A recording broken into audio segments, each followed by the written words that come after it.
Y por último, Diario íntimo. Un diario íntimo publicado en Málaga en 1966 con introducción de José Luis Cano. Bueno, pues esto es lo que los alumnos que eran coetáneos míos tenían que estudiar. Claro, yo esto no me lo estudiaba ni de broma, yo no me llenaba la cabeza de tanta basura, pero se supone que lo ideal, que un alumno de matrícula de honor era aquel que se sabía las obras de todos los del 27 y los podía poner en orden, se sabía los títulos y las fechas y podía ponerlos en el examen.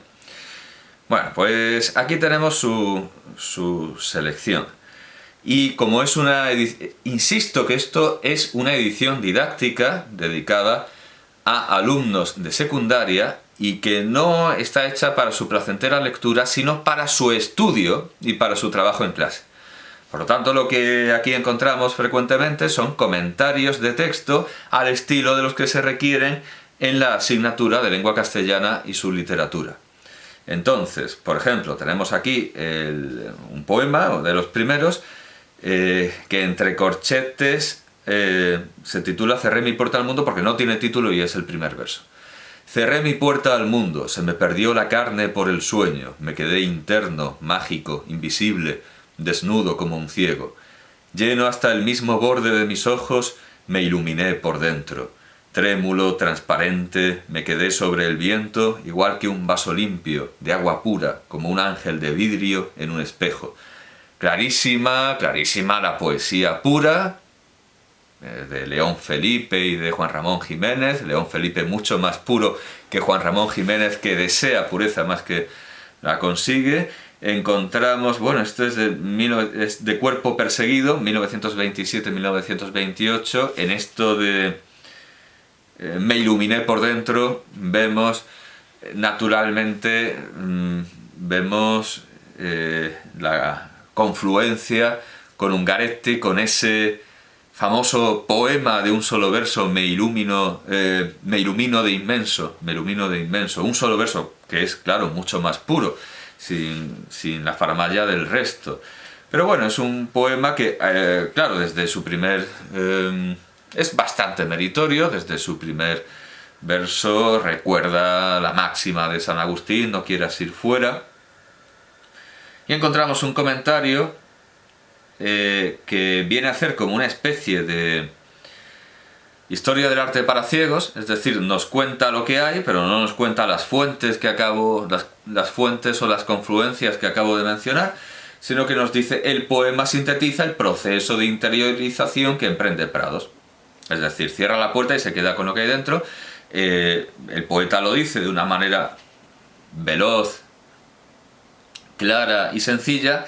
Cerré mi puerta al mundo, se me perdió la carne por el sueño, me quedé interno, mágico, invisible, desnudo como un ciego. Y entonces viene el crítico a describir con palabras pesadas, tediosas y aburridas lo que el poeta ha dicho con gracia y con soltura. El poema sintetiza el proceso de interiorización que emprende Prados. Tras cerrar sus ojos al mundo y perder la conciencia de su materialidad, nos expresa a través de adjetivos y de logradas imágenes su nuevo estado de quietud y total transparencia. Los ojos establecen la frontera entre el mundo exterior y el interior. Y lo peor de todo es que esto es el modelo de lo que tienen que hacer los alumnos. O sea, no solo les están diciendo que esto está bien, sino que tienen que hacer esto, tienen que hacer este tipo de comentario. Destaca la expresión categórica de su experiencia en un tiempo pasado, en la que cobran especial relevancia las tres oraciones centrales de cada una de las estrofas y en las que se expresan las etapas de su proceso. Esta parte del comentario es divida en partes. ¿Qué partes tiene el texto? Pues tiene tres partes, o siempre tiene tres partes. Todo texto tiene siempre tres partes. Es muy indoeuropeo el estilo de hacer comentario al estilo de Lázaro Carreter, que es a quien se imita. Claro, estas etapas son según me quedé interno, que sería la vía llevándolo a la mística, que está aquí naturalmente desde que remite a San Agustín en el primer verso. Naturalmente está remitiendo a la mística de influencia plotiniana, entonces me quedé interno, la vía purgativa, me iluminé por dentro, la vía iluminativa, de manera transparente, y me quedé sobre el viento, la vía unitiva. Es muy... Que por cierto, estoy visto también que mis compañeras se lo preguntan a los estudiantes, pero eso, y a mí que siempre me dicen, eso no es lengua, eso no es lengua, eso no es lengua. Cierto es que es necesario para entender toda nuestra tradición literaria, no solo la de Santa Teresa de Jesús, no solo de los místicos, sino, ya lo estamos viendo, Emilio Prados, aunque Emilio Prados se haya caído. Sigue diciendo el crítico, ya haciendo el colmo, ya esto es la forma, la elocución. En realidad todo esto es como un comentario de las partes de la preparación del discurso según Quintiliano. Esa es la forma que tiene el comentario de texto y siempre defiendo eso. Ahora viene la elocución, ¿cómo lo dice?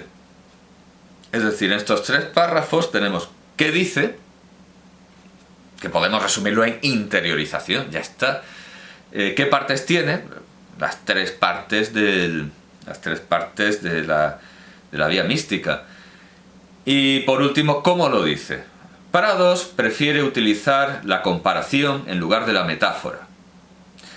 La gradación intensificadora de los adjetivos y comparaciones logra un gran efecto poético que culmina de forma magistral en la última estrofa.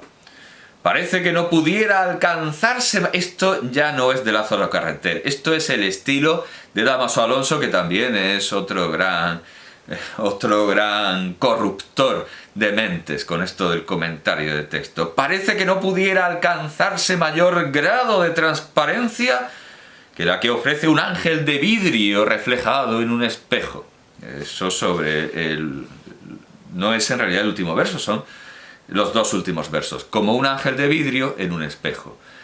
De como un ángel de vidrio en un espejo se saca que prefiere utilizar la comparación en lugar de la metáfora. ¿Por qué? Porque en lugar de decir un ángel de vidrio en un espejo, ha dicho como un ángel de vidrio en un espejo. Una de las dos elecciones había que tomar, y al crítico le parece relevante. Le parece relevante que en lugar de decir como un ángel, en lugar de decir ángel de vidrio en un espejo, diga como un ángel de vidrio en un espejo, que es algo que por otro lado le pedirá el metro. Al meter el como, el verso sale mayor. Entonces ese es el estilo de esta antología, ir comentando todo y diciendo lo que significa y cómo lo dice. Aunque claro, aquí llegamos a posesión luminosa, igual que este viento, quiero, figura de mi calor, ser y despacio entrar, donde descanse tu cuerpo del verano, irme acercando hasta él sin que me vea, llegar como un pulso abierto latiendo en el aire, ser figura del pensamiento mío de ti en su presencia, abierta carne del viento, estancia de amor en alma, tú, blando marfil de sueño, nieve de carne, quietud de palma, luna en silencio, sentada, dormida, en medio de tu cuarto, y yo ir entrando, igual que un agua serena, inundarte todo el cuerpo hasta cubrirte, y entero quedarme ya así por dentro, como el aire en un farol, viéndote temblar, luciendo brillar en medio de mí, encendiéndote en mi cuerpo, iluminando mi carne, toda ya carne de viento. Esto es de cuerpo perseguido, y aquí no hay comentario. ¿Qué va a decir? ¿Qué va a comentar? Cuidado las cosas que les enseñamos a los chiquillos. Luego nos dice, no, es que los padres... Yo es que, de hecho, hablando de la vía unitiva y del camino de los místicos, esto es para segundo de bachillerato. Esto se da en segundo de bachillerato, aunque también se da en cuarto de eso, y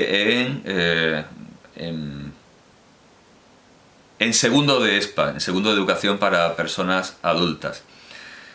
El siglo XX se da en esas... Y en tercero de eso y en primero de bachillerato se da a nuestros místicos, se da el siglo XVI, se da el siglo XVII. Y yo les estaba enseñando Santa Teresa a los niños de tercero de eso, claro, para mí son señores estudiantes, pero para los padres, para el centro son niños. Yo los trato de usted, pero todo el mundo los trata como si fueran una especie de hijos tumorales que a uno les sale, como un sapo partero, ¿verdad? Unos hijos que les salen en el lomo.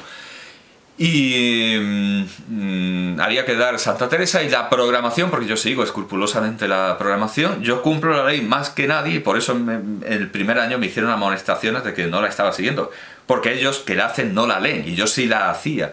Y la programación insistía en que había que comparar con obras de arte y digo, vale, una carambola, lo hago todo perfecto, les hablo de la transverberación del corazón de Santa Teresa, les enseño la estatua de Bernini, les hablo de Roma, les hablo de... Claro, entonces me busqué el texto de la transverberación del corazón de Santa Teresa y se lo leí. Directamente busqué transverberación en Wikipedia y ahí estaba el texto y le pedí que los leyeran y sin más. Y el texto dice así. Dice así. Veíale en las manos un dardo de oro largo, y al fin del hierro me parecía tener un poco de fuego. Este me parecía meter por el corazón algunas veces y que me llegaba a las entrañas. Al sacarle, me parecía las llevaba consigo y me dejaba toda abrasada en amor grande de Dios. Era tan grande el dolor que me hacía dar aquellos quejidos y tan excesiva la suavidad que me pone este grandísimo dolor de que no hay desear que se quite, ni se acontenta el alma con menos que Dios. No es dolor corporal, sino espiritual, aunque no deja de participar el cuerpo algo, y aún harto. Y habiendo leído esto, me dijeron mis alumnos, cuidado las cosas que nos enseñas, maestro. ¿Qué le pasa a esto? Pero es que tú no le ves la...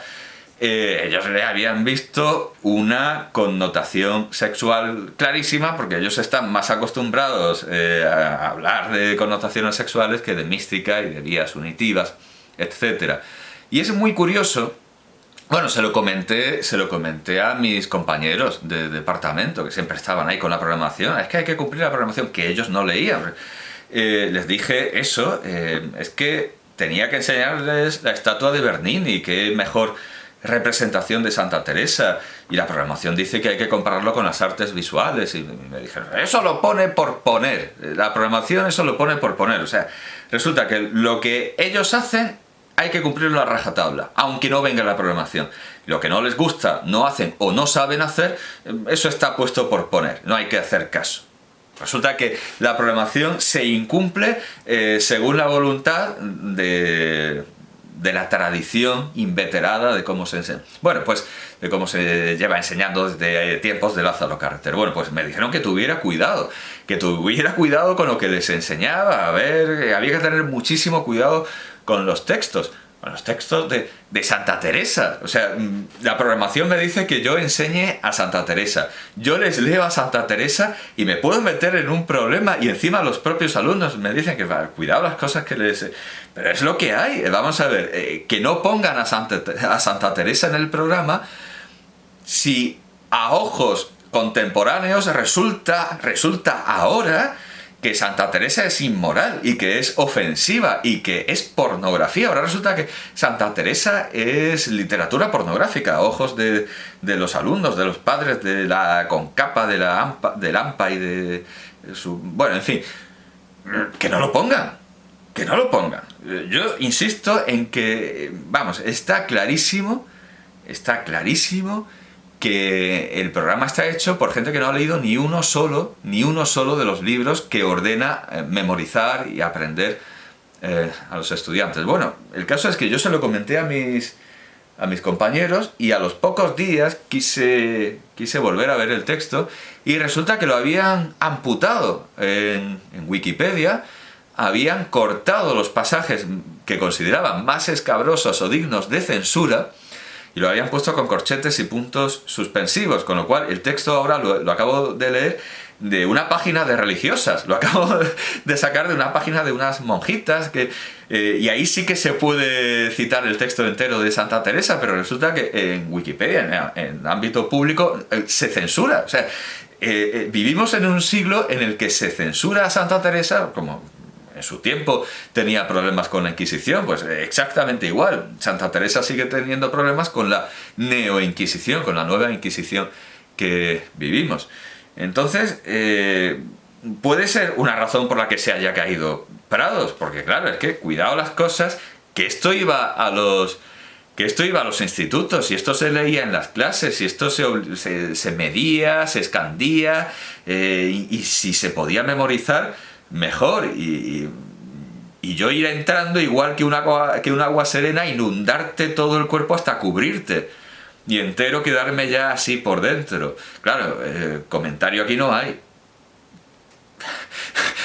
Se ha quedado mudo. Luego sí que comenta, por ejemplo, un romance de guerra que dice, sin embargo es ambiguo.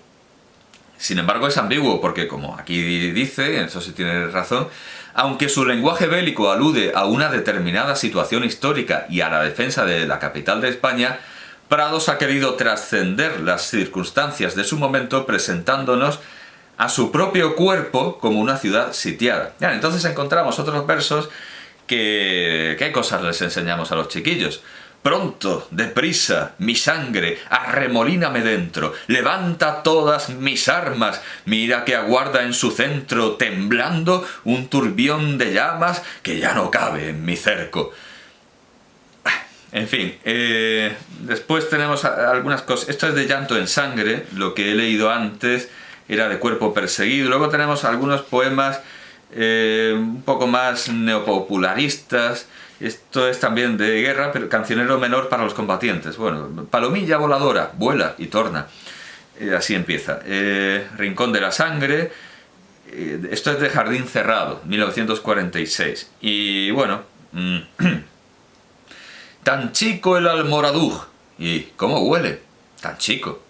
De noche bajo el lucero, tan chico el almoradug. ¿Y cómo huele? Y cuando en la tarde llueve, ¿cómo huele? Y cuando levanta el sol, tan chico el almoradug. ¿Cómo huele? Y ahora que del sueño vivo, ¿cómo huele tan chico el almoradug? ¿Cómo duele tan chico? Claro, esto de cómo duele es ese estribillo dinámico tan común en Antonio Machado, que cambia el estribillo tiene que repetirse, pero Antonio Machado cambia una palabra, y eso siempre me ha parecido mal, porque eso supone que el poeta no está seguro de la elección adecuada del vocablo. En este caso no es algo indiferente y casi un paralelismo como en los versículos bíblicos, que un versículo dice una cosa y el otro lo repite de otra manera.